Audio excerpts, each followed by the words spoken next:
talking to himself. So I greatly appreciate that he did that. Oh, that's good. That's good. That's Albert's just that kind of guy. Good job. All right, fantastic. Okay, we're getting all set. Our Zoom is zooming and our live streaming. So we're going to be live on Facebook with Dan. We're also going to be live on YouTube. And we're going to be live with Mastermind with Neil Schwartz. We have been doing this since March 17th, you guys. March 17th. We've been interviewing great agents like Dan, getting all the insights, all the information, etc. And you know, Albert, I think Dan's going to be speaking right to you about follow-up and converting transactions and getting deals, okay? So you and Dan are going to have this conversation here. Dan's going to be talking right to you, baby. All right, so Dan Evans, welcome to our group, Mastermind with Neil Schwartz. I appreciate your time, all the energy that you put into this and to the organization. So thank you for joining us. Oh, thank you. My pleasure. No, it's very, very cool. So Dan, let's do a little bit of Reader's Digest version of, you know, your marketplace, maybe some of the business that you've done in the past, how long in the business, where your business does come from. That would be really helpful for the group. Okay. Terrific. Yeah, I'm from Salt Lake City, Utah. I've been in real estate since 2001. I started right before 9/11, and I was fresh off the boat. I was 21 when I started, and I got into real estate because I saw a Mike Ferry tape from my brother, who is my partner as well, and saw that and basically thought I'd get rich almost immediately. So when I saw that I could make money in real estate, I jumped in and then was mediocre for a very long time and started doing coaching and accountability. And that took off my career basically. So I've been doing it really for 19 years. Good for you. So kind of starting with, so before real estate, what were you doing? I mean, I was a little bit of school. I did an LDS mission and I was in high school. Where did you do the was mission young. to? Where'd you I do was the up in mission the to? Napa Valley area. Oh, good. So the real Wild West. Yeah, exactly. It was rough. Yeah, just terrible times out there in the How did you vineyards. get that? And other friends went to Guatemala. I just pay a little extra money. That's all. Is that what it was? Okay, I got Yeah, it. no luck. Dad donated a little more. Okay, I got it. That's fantastic. So so started with that. So what got you into real estate? I mean, what was the, Well, so I had gotten off my mission and started school and just didn't have any idea what I wanted to do. And frankly, I was like, I didn't want to incur a bunch of student debt. And so I looked at it and I thought, oh, I'll do real estate while I go to school. And then school never happened and real estate happened. So it truly happened where I saw one of my brother's Mike Ferry tapes from way back when, and I heard it and I just loved it. How old's your brother? Is he older than you? Yeah, he is 48 and I'm 41. Got it. Okay. So he had been selling real estate before you got out of off your mission, I guess. Yeah, he'd been selling real estate for 6 or 7 years at that point. Got it. Fantastic. Was he following Mike the whole time, or did he catch into that a little bit later on? I think he caught into that a little bit later on. Following Mike's probably a loose thing where he'd watch the videos, but I think in practice, not doing a lot of it. But he had Okay. at least the tapes. And you got a hold of the tapes, listened to it, and said, "Hey, I like that. Let's do that." Yeah, I thought, oh, why not? And then, like most people, didn't realize how hard or how much work it would take. Okay, so first year in business, you were getting business 20 years ago from where? Expired listings was probably 100% of my business the first several years. And I mean, it was mediocre. It was a handful of transactions that first year and then less than 20 for a couple of years. So handful means like, 7 or 8 transactions a year for the first few years? Yeah. Almost all expired? Yeah, just that first year was, I think, 6. And then 20, I was in the 20s for a little bit, then spent some time in the 40s and 50s. And then the last couple of years have taken off. But when you say taken off, how much business in 19? In 19, I did 81. And then this year trending for over 100. Wow. Fantastic. Even in all the COVID stuff? COVID's been a wonderful thing. Yes. Wow.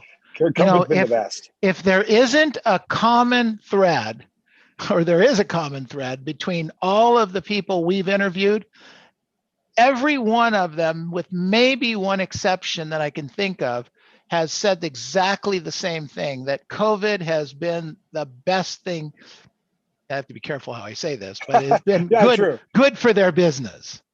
I would say I've sold more luxury homes in the last 5 months than the last 2 years combined. Wow. It's been incredible. Wow. I mean, COVID, Fantastic. like you said, it's been bad.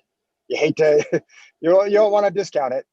Bless the people that have had it, but it's been really good for real estate. Good. And well, certainly really good for you.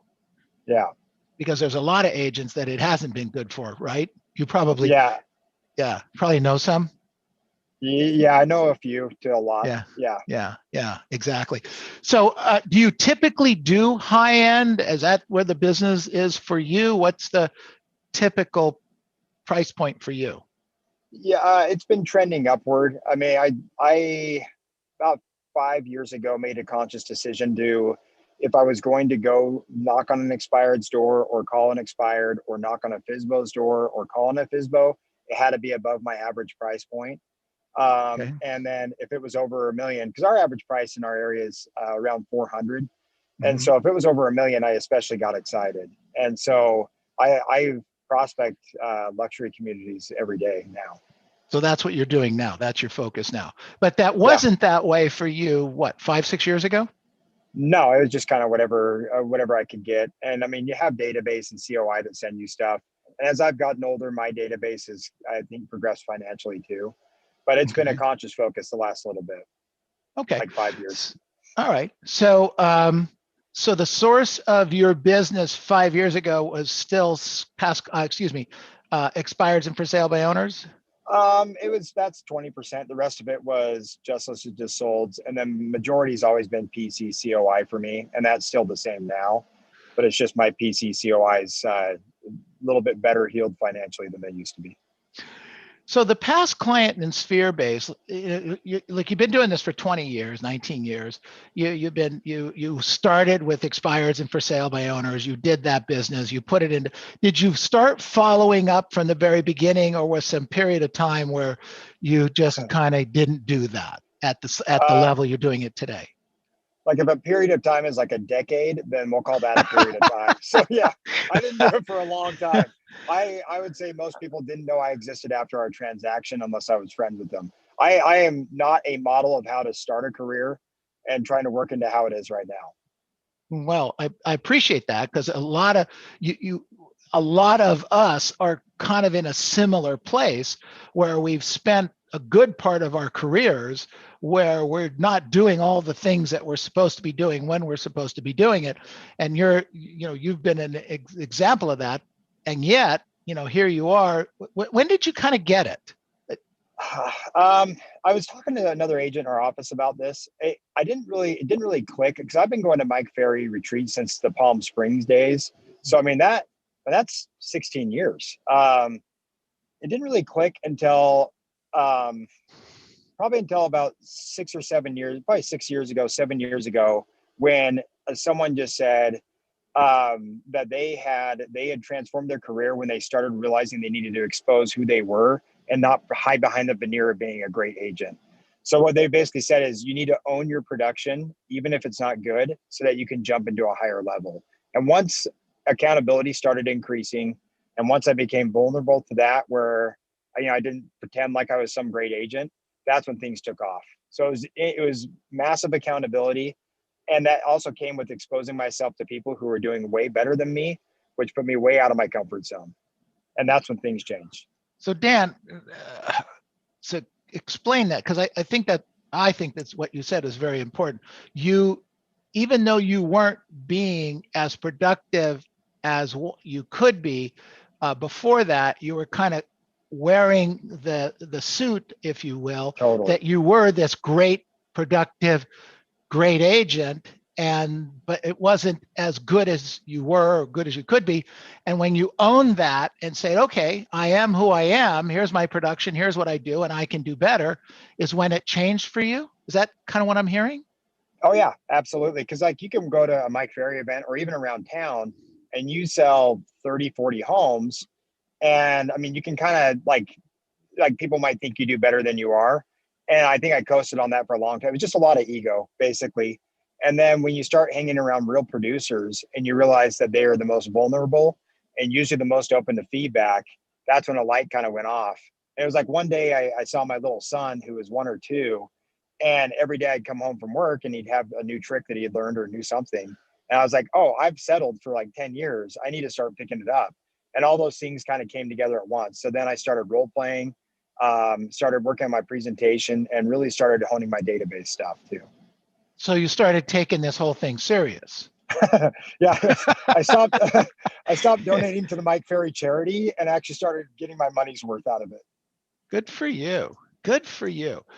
So let's talk more about that mindset, because I think we all at our different levels are there. I remember Karen Bernardi telling us one time when she was something around 75 or 80 transactions, and I was on a call with her, and she realized, she says, she woke up one day and she says, oh my God, if I really knew how to sell, what could be possible? I remember that day like it was just yesterday. It kind of sounds like you had one of those moments too. Yeah, and I mean, and frankly, I still suck. I'm not good by any means, but I'm trending upwards. Yeah, And so, you're failing at a really high level. trying to, yeah. But there's a real arrogance in being in the middle production pack, where you think you're just so awesome, and really you're just kind of mediocre. But you don't want to open yourself up to what awesome looks like. I don't know how to really describe it, but I look back and I'm embarrassed by how I was. So what were some of the first steps you took? Take us through a couple of the first things. I mean, was it the scripts? Was it the previewing the property? Was it learning the financing? Was it learning the statistics? What was there a step-by-step thing here? I mean, and some of it's also lucking into it where you're in the industry. And so even being kind of a dummy, you pick up on stuff.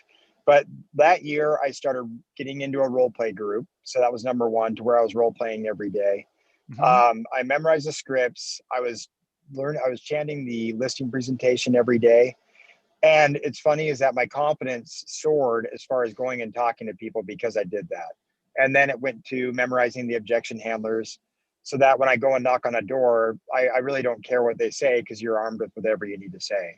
And then as I just kind of started to realize who I wanted to be around and who I wanted to be, my price range started to go up a little bit and I started being comfortable. And once you start selling some of those nicer homes, everything else seems a lot easier. Like there's no intimidation really. That's great. That is a great story. Thank you. Thank you. Thank you. So you started 2020 with a goal to do what? 110 sales. 110. So you started the year with 110 sales. January and February were, I guess, were pretty good, as it was for most people, right? Yeah, normal months. Yeah, normal months. Things were happening, and then mid-March, things kind of started to change somewhat. Mm-hmm. So did that? Clearly you're doing well with it, but was there a moment, a day, a week where it goes, whoa, what am I going to do here? Yeah, when they announced the quarantine, God, that was mid-March.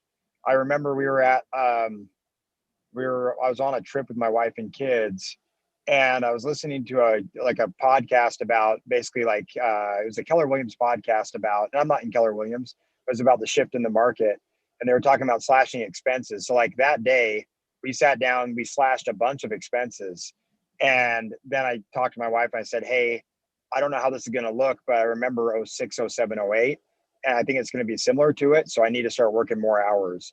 So then it was just nose to the grindstone, and it was a lot of calling. I mean, that was probably the best 2 prospecting months of my whole career, were mid-March to mid-April and mid-April to mid-May. Wow. Just talking to everybody in your past client and sphere base? Yeah, and then after about a week in, I started to notice that some of our high end listings that had been languishing were starting to get a ton of attention. So then I immediately thought, oh man, I see what's going on, and started calling every expired I could that was high end, every past client I had that was high end, asking for referrals for sellers, and it just kind of took off. I mean, And it was nuts. yeah, that's great. That's fantastic. So so so the two things, you cut expenses, I cut smart, very, expenses very because I smart. thought we were in for the long haul. No. That's, you Yeah, have to do that. Absolutely. 100%. And you then sped up the production. So lower yep. expenses, more production. Mm-hmm. All right. Really, really smart. Was it past client sphere? Was it expireds? Who are you talking to there? It was a lot of PCCOI. I was calling close to 20 or 30 a day at that point. Just basically, well, once I started seeing the high end stuff popping, I mean, I like to play blackjack once in a while. And it's kind of like when you go on a run, you don't want to stop the run. You want to kind of double down and do more. So at that point, I figured there was going to be a run on high end homes from people coming from the Bay Area, Chicago, New York. So tried to get as many listings as I could, or tried to place as many transactions together as I could. Good for you. Good job. So what do you see? So now we're settling out a little bit. We're still in the COVID. We still don't have a vaccine. But how do you see the balance of the year? What's your plan? Because you're gonna probably go through 100 and go past 110, 115 transactions, right? Yeah. So the goal right now is just keeping our pedal to the metal there. I'm a partner with my brother, and so we have a couple of staff that are fabulous. And part of it is making sure they're like, we're trying to build a Ferrari while we're going 110 miles an hour, and so we're trying to get that thing built up too. So the biggest is just, I think my mindset has shifted to just go out and hunt and hunt and hunt all day. Just get new listings as much as you can.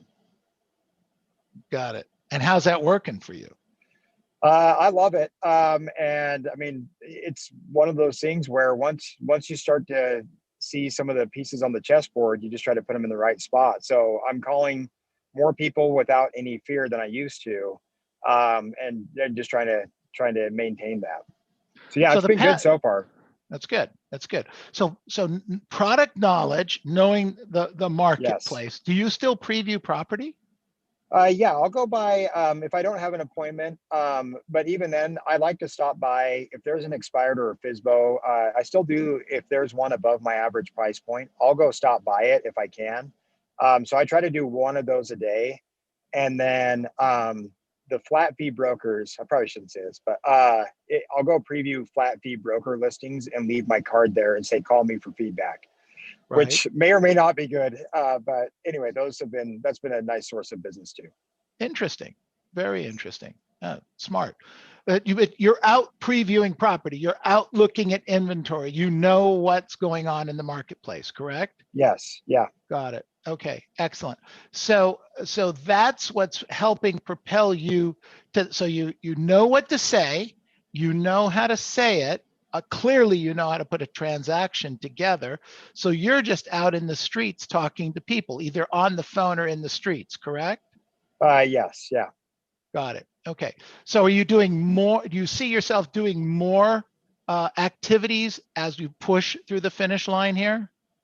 Yes. It's funny is now, you know how it is, like when you raise a level, the lower level feels slower. Like I'm almost Well, thinking tell me what you mean there. What does that mean? like remember back the Nokia phones that had the game Snake on them? And I remember when I got my first Nokia phone and I played that game Snake, and you go on the fastest level, and then you play that for a while, and you go back to any level, it feels microscopic and slow. And that's kind of how it is, where once I started doing a lot more activity during the day, during the pandemic and the quarantine, that's carried over, where now I feel like I'm slacking off if I'm not like just doing massive amounts of action. Good for you. Good But I job. mean, Excellent. again, I'm still, it could be much better. So what does your day look like? What time do you get up in the morning? Do you read? What do you pour into your head? Because I guess I would suspect that there are days you don't feel like doing this. just a lot of days. Where I'd be rather be golfing or doing other things. So my day, most days start around either 5 or 5:15, depending on if we had kids wake up during the night. But the alarm's set for 5, and I'm out of bed by 5:15, worst case. Okay. And then I'm usually doing some form of meditation right off the bat. I'll get a glass of water. Depending on how much time I have, I'll do a 20-minute one, and if it's lower, then it's a 5-minute one. And that's also been a big game changer the last 3 years. Has been daily meditation for me, has been really big. And then after that, I'm working out. I get done with the workout about 6:30, 6:45, get ready, and I'm in the office 7:30 to 7:45. I do admin, and I'm on the phones a little bit before 8. Role play at 8:30, and then back on the phones till 11, 11:30. Okay, very cool. But you still role play. You're 20 years in the business. You're doing 100 transactions a year, and you're still role playing. Do you do it every day or not every Yeah, day? Every every day. day. That's non-negotiable now. 8:30 to 9 for me. And I mean, that may change in the future, but at least the role play group I'm in, it's nice not to have to schedule it. It's nice not to have to hunt people down. It's nice just to say, okay, my role play partner is X for the week. That's great. So that's non-negotiable, 8:30 to 9 every day. Wow, fantastic. Very cool. Good for you. And then how about the prospecting time? So I'm in a prospecting, we have a Google Hangout group. And so I have to log on by 8 a.m. on our Google Hangouts. And then I have to stay on till 11:30 every day on the Hangouts. Or what? And death. No. It's usually a penalty. And so we used to do fines. We've done other penalties, but it's a group of 5 of us. And that's been pretty transformative too, where you don't want to let those people down. You know, you're accountable to them. And it's also just an extra layer when you want to deal with admin, or you want to negotiate a contract, or you want to get off track, like you have that keeping you roped in. Interesting. Very cool. Good. Past client and sphere base, how big is it? 1,500. Wow. So that's an accumulation over 20 years. It is. And it's been, and that's something it's been always a process that we're working on how to best attack it. Right now I call 15 to 20 a day. And then we email twice a week to our database. One's a listings email of our best listings. And then we do a stats email later in the week. And then, quarterly mailers. So we can be better though. Got it. And so if you got 1,500, by Mike's numbers, you should be doing 150 deals. Yeah, exactly. So I'm underachieving on that, and that's why it's been a process for us. Failing at a high level again. Yeah, exactly. And a lot of that is we're like right now we are trying to like micro label our past clients so we know exactly our group. Okay. That's where we're missing is I'll call someone, I don't know who in the world it is, and I have to like look up their transaction. So we're trying to get it to where it's like MVPs, A clients, B clients, people I don't know that I have to look up. Got it. And in that 1,500, there are people that maybe you should clean out. Yeah, a lot. Or yeah. or do you guys do that regularly? It's an ongoing. What we need to really refine is just the labeling process. So if I don't know someone or I don't look forward to talking to them, I take them off. Okay. All right. Good. Do you do this with a CRM? How do you? Because that'll be a question somebody will ask later for sure. Ooh, that's a good question. And that's, how Mike always says there's no magic bullets or no magic. Right. We are always looking for a magic CRM, and we have yet to find it. But we have one called A-Frame Online, and that's the CRM we use. But any of the people watching this, I am open for feedback or open for suggestions. But that is our database, our CRM, and also our transaction management system. Oh, wow. So it has all those functions in there? Yeah. So like when I open it up, it's a web browser page, and it'll have a dashboard of our pendings, coming soons, actives, and then dollar volume transactions. And then I can go into the search and look up any client. Very cool. Good. All right. So Dan, what's your superpower? I would say, God, you feel like a kind of a. Anyway, I would say if I were good at anything, I would say I'm good at connecting people and looking. I would say problem solving. So connecting people and problem solving is Okay. where I'm good. We're like going back to the pandemic. Once I started to see, and I'm good at pattern recognition, but I guess that's because I'm a human and that's in our DNA. But like once I started to see that some of these high end listings were popping, I immediately was like, okay, who do I know that has something like this? And that led to like 6 deals right away. So that's something I'm really good at. So kind of anticipating a little bit. A little bit Yeah. and just pattern recognition, but I'm good at connecting people where I may not remember someone's name, but I'll know that they know someone else for some reason. That's always kind of stuck in my head. That's great. So when you go take a look at these for rent by owners or for sale by owners, or these properties that are with the flat fee brokers, et cetera, et cetera. When you see these properties and you're out looking at them, is there ever a time where you can think of, wow, that house might be for Susie, or that property might be for Johnny, or wow, that property reminds me of, I got to go call John because of another deal completely. Does that happen? Oh, all the time. Yeah, that's a great point. And a lot of it is just that database of knowledge, or that bank of knowledge. Mhm. Is like you go into a home, and now anymore, most neighborhoods, I've been through a home or know someone in the neighborhood or something, to where it kind of removes that initial barrier where they think, hey, you don't know what you're doing. And when I'm like, yeah, I went through that neighbor's house and it was $850,000, suddenly they're like, oh, okay.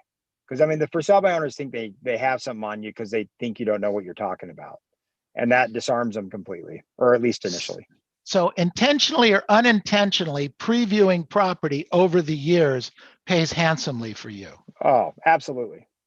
Wow, isn't that great? Interesting. All right, good stuff. Okay, Robert, do we have any questions in the chat rooms? Anything come up? So Oh, question came up, Dan, comes up all the time. For a new agent starting out, what would you suggest to them? Get out of your office. That would be the biggest thing. Is like Kathy. I had a coach. She would always say mornings are in house, afternoons are out house, and that was the best advice I think I've ever gotten. Was like your mornings are prospecting, and get out there, get to know people. I mean, so even if you don't have appointments, go get to know people, go spend time previewing, go knock doors, whatever you have to. but get But out of the house. once Get you're out of the once you're office, get out of the house. get out of the office, and once your product knowledge is up, like people will listen to you. Like I'll talk to strangers and we'll find out where they live, and I'll know like 2 or 3 homes that have sold in their neighborhood. And that is a great way to enhance your database, because like, holy crap, this guy knows that. Wow. Knowledge is confidence, isn't it? Mm-hmm. Good stuff. All right, appreciate that. All right, other questions for Dan? Dan Evans from Salt Lake City. Monica, did you have something you wanted to ask? Yes. So Dan, thank you so much for sharing everything. I wanted to ask you, you mentioned that you saw the trend of the luxury homes that were popping. Can you elaborate exactly how that came about?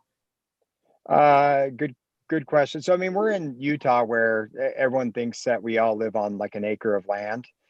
But what happened is that Salt Lake area has kind of a burgeoning tech scene, and so it was like in mid-March. I had a Facebook executive reach out to me and say he was thinking about relocating, because he's like, we're going to shut things down for probably a year. And once that happened, and some of our listings that were $1 or $2 million that were sitting there and not getting a lot of attention, Mhm. once he did that, and we saw a little uptick in showings, became clear that that was going to be a huge thing for the next several months. And that's borne out. I mean, it's the luxury market in Salt Lake has never been hotter. That's Wow. because people from California are coming from their 1,500 square foot, $2 million home. They're like, you can get this for $2 million. You can get 8,000 square feet or 10,000 square feet. So it once that hit, it's been really easy to prospect those price ranges.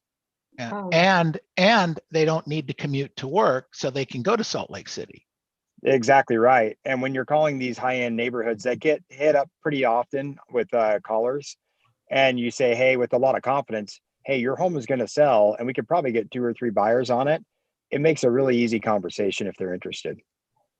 Nice. Okay. So you were paying attention. Okay. Yeah. Well, yeah, I'll homes bet. that like, Go yeah, ahead. homes that I was calling the seller and I'm like, yeah, no showings this week. And suddenly we had 6 showings, and that was across all of those luxury homes. It became obvious what was happening. Oh, got it. Okay. I really appreciate you elaborating on that. Thank you. Oh, my pleasure.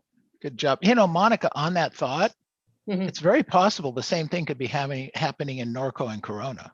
That's exactly why I was asking. I'm like, okay. Yeah, absolutely. Absolutely. In fact, when I get done here, I'm right on to InfoSparks to check it out. Good Sounds good. stuff. Yeah. All right, good, Dan. Appreciate it. Other questions for Dan, please? Other questions for Dan? So another question came in, Dan, was follow up. If you get a lead, how often do you follow up with them? How many times do you follow up with them? What's the plan? Oh boy. So I'm really good with short-term follow-up. I'm terrible with long-term follow-up. So short-term, if it's a 3 weeks or less, I am on them like a shark on another fish, and I won't let them go until they tell me to go away or I get an appointment. But if it's like, hey, 2, 3 months out, that's what I'm currently working on improving, because I would say I'm so honed down the short-term stuff. I leave a little bit of the long-term on the table, but I'll call and text. I have no problem calling 2 or 3 times a day or texting them.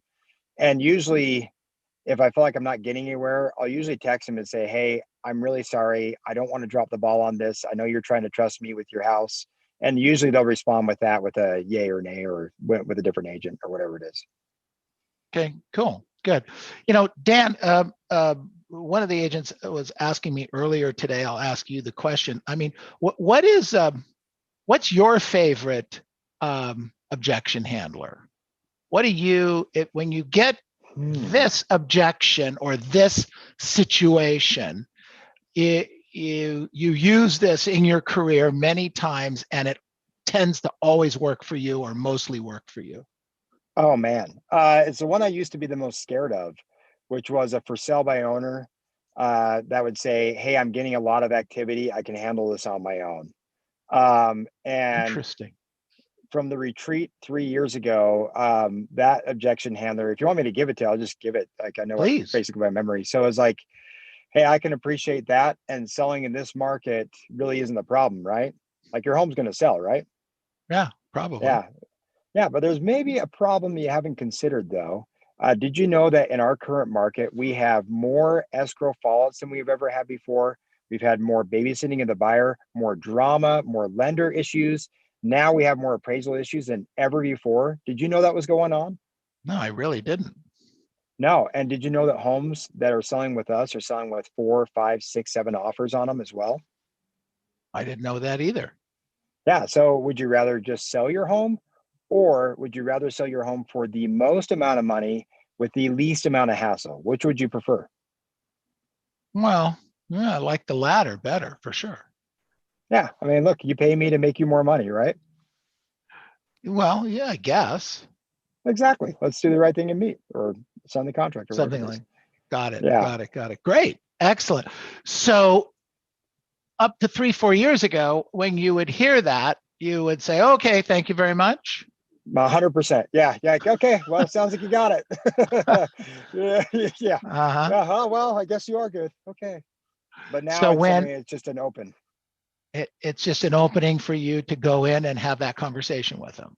Oh, yeah. And then it just opens some more doors. Absolutely. And if they're motivated, then they listen. I mean, and following the Mike Ferry, not that that's the end all be all, but that survey script Mhm. has really become a powerful tool. I resisted saying I'm giving a survey because you just feel stupid saying it if you don't sound like you really mean it. That is like the great separator between motivated and unmotivated for sale by owners for me. How's that? Like, if they respond favorably, I know they're motivated to sell their home. And if they are like, no, like, then usually I don't think they're going to be that motivated. Okay. And then that way you can move on to somebody else. Well, exactly. Because there's some people who just, no matter what I say, they won't hire you. And it's nice to know that within like 20 seconds of talking to them rather than wasting Okay. time. So let's talk about that for just a second. And you bring the have to buys and the have to sells versus the want to buys and the want to sells. So how Yeah. are you sorting through that? Because sounds like you're running through a number of leads, and you could be spending a lot of time on the not have tos, and that would kind of cut into your business. So how do you measure that? And are there anything that you have to ask or make sure you ask before you go further? Absolutely. And that distinction seems to shift by almost like every quarter, where like a year ago, if you were not a have to sell, it just wasn't, I mean, it was starting to flatten out a little bit. And now it's not so much that as much as if you don't have to sell, it's kind of a pain to find a house right now. And so if you have to sell, then you're going to be motivated to go through the hassle of finding your replacement house too. So that's Okay. shifted a little bit, where if people want to sell, but they have no option to buy it and they're not motivated to really work hard, then that's usually a pretty good differentiator. I mean, Wow. so Okay. yeah, we're very much in like a greed with some benefits market, at least here in Salt Lake. Got it. Good. Good. Any other questions for Dan before we wrap it up here? Other questions? All right. Guess you answered everybody's question, Dan. Fantastic. We really appreciate your time. Really good information. I know I took a bunch of notes. I'm sure others did too. I want to thank you very much, very, very much for your time today. And what I'd like to do now is we typically go into like a little, what did you learn from our group? So, but before we do that, everybody unmute yourselves and give Dan a really big hand. Good job. Woo! All right. Hey, thanks, guys. Woo-ah, woo-ah. You're welcome to hang around, or we'll catch you another time. We're going to put your information in our chat box. You don't mind referrals occasionally, right? Yeah, I don't know. I don't mind those one bit. Okay, That's the other good. thing that has picked up significantly has been Mike Ferry referrals. Man, you tap into the Mike Ferry referral network. I do probably 12 deals a year out of that now. Like I Wow. more than pay for my coaching out of that. Wow. Good for you. Good for you. Yeah. Well, I appreciate that. That's a great parting shot. So if you want to stick around, we're going to ask a few Sure. questions here. But again, thank you so much. Hey, Okay. my pleasure. So thank you. Thank you. My question is, what did you learn today? What did you get from Dan on today's talk? So who wants to go first? Robert. Well, first of all, Dan, thank you so much. I know you're a busy guy, so I appreciate you being out here. My first assumption is that Dan was probably really good on his mission. That was probably my first assumption, is that he was probably really, really good on his mission. So that probably worked out nicely.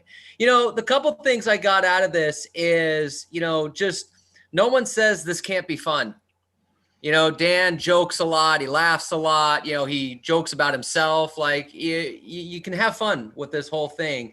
And I put in here, he said, there's a lot of arrogance in the mediocre pack. You think you're awesome, but you're really just average. And for real estate, that is just so true, because there's so many agents that do zero business that if you're doing 4 or 5 deals, you're technically one of the higher producing agents in the country.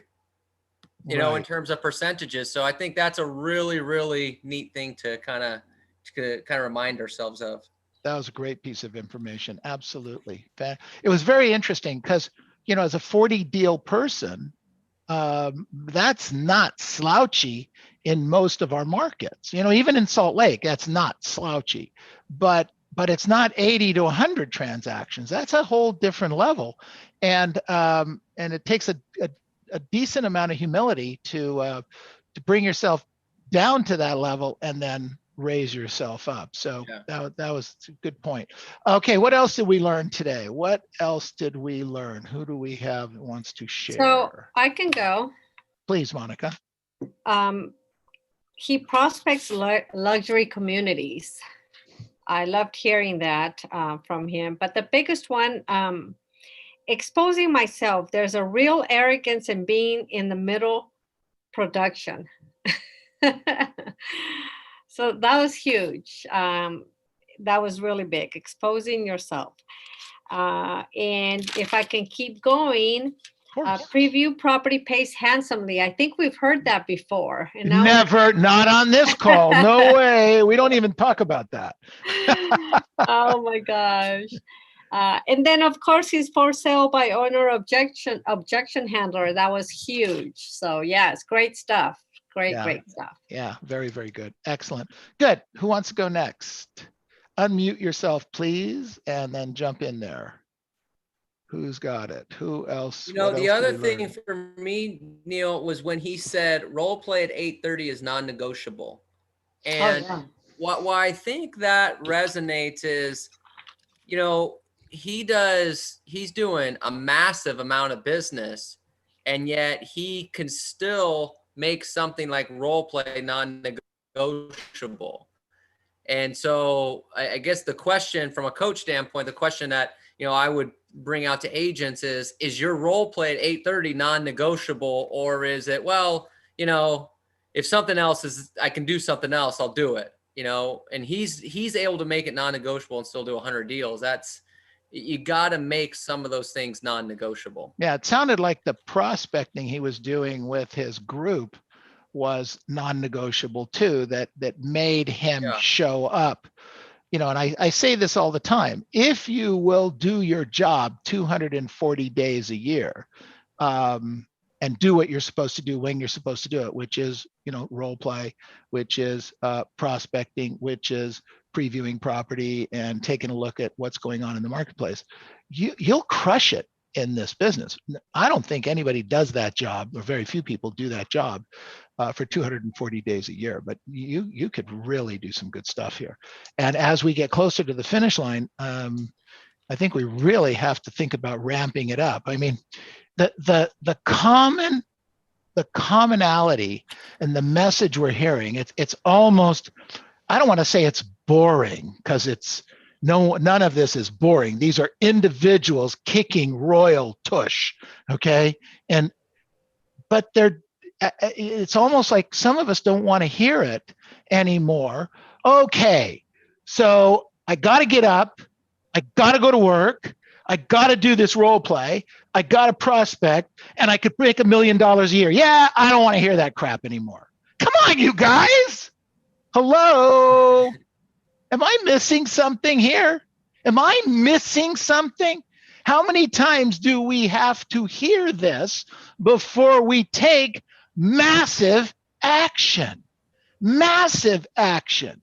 When I started in the business, I've shared this with you 1,000 times. 45 years ago, there was 1 or 2 people in the country that were doing 40 to 50 transactions a year. 1 or 2 that Mike could find doing 50 transactions a year. Now, Dan's telling us that 40 to 50 transactions are mediocre, and that's the middle of the road, so to speak, and that 100 is starting to become great.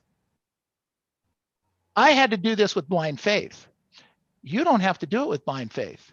If you go to events.century21c21masters.com, there are 44, soon to be 45 with Dan, videos of great agents around the country that are doing it all the time. And COVID didn't get in the way at all. If anything, COVID helped them do more business, not less business. What's our excuse? What's our excuse? Well, sometimes when I get done listening to guys like Dan, I just want to, I almost want to do a Mike Ferry and spit. Poof. You know, come on, you guys, let's do this thing. Let's get up. Let's finally get going. Let's make it happen. We have 4 months left in the year. And let me tell you something. Write this down. 12, 25, 2020. 12, 25, 2020. 12, 25, 2020. Christmas is coming. And when it comes, if you haven't done what you're supposed to do, when you're supposed to do it, starting today, starting yesterday, you will not have the holiday for your family and yourself that you want and should have. Okay? Now get going, take this information, and let's do some amazing things out of it. What did he tell you to do? Get up in the morning, do some role play, prospect, go out and see some property, go home to your family in the evening, and do that 240 days a year. That's all we have to do. This is not brain surgery. And most of you will make more money than you've made. You could probably make more money in the next 4 months than you've made in the last 8 months. Wouldn't that be phenomenal? Wouldn't that be exciting? So let's go out. Let's make this happen. I'm going to put my soapbox away. Dan, thank you very, very much again. Good job. And let's just shut this down. And I'm going to turn this over to Robert because he's got to take over now. Isn't that great? I love my job. Thanks. All What was right, your Robert, big take? oh my gosh, my big takeaway was the consistency of like what Dan's doing here. He's just doing his job. Just doing, and I say just doing the job. He's doing his job. And he's built this phenomenal career for himself. And he sounds like he's got this great life. And he sees some cool things happening. He's raising his price point. What an amazing thing. And he doesn't look like he's breaking a sweat doing it. Isn't that pretty cool? Doesn't that help anybody? Am I talking to anybody? Is anybody here? Yeah, very much. Okay, so. good. So let me give you, so in the bottom, down below in the tools, everybody go down to the tools and you see a reaction. Okay. So in the reaction, click on reaction, and then there's a thumb, there's a hand, there's a heart, click on it, and it clicks in your space. See that? Come on, everybody do this. Come on, let's go. I want to see a bunch of thumbs up here. Thumbs up. Woo, come on, let's go. More thumbs up. You guys are not being very coachable. Come on. I need you to be more coachable. All right, so. Mine is not working. Really? No, it's there. Yours is there. I see you. Oh, okay. Do it again. I'm gonna get work fine. It just goes off. Oh. All right. See that? All right, everybody. Robert, I am going to turn this over to you because everybody's got thumbs up.